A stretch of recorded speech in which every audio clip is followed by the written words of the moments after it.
Orang yang berkempen 14 hari, lepas tu dia balik. Orang air kuning lah yang akan duduk. Ya.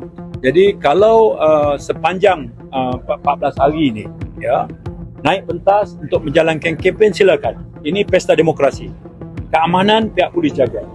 Jadi tugas kita adalah promosi calon kita. Berikan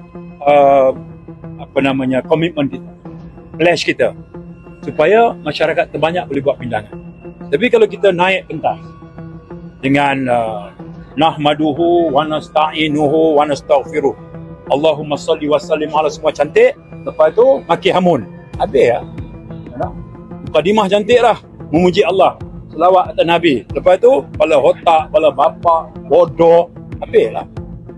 Jadi jangan, keadaan macam ini akan berbekas kepada hati masyarakat setempat. Nak angkat calon kamu, silakan. Nak julang, silakan. Nak solek, nak make up bahawa dia ni lah yang terbaik, silakan. Berikan alasan. Pilih calon ini, politik negeri lebih stabil. Pilih calon ini, politik negeri akan diwakili oleh calon yang kompeten.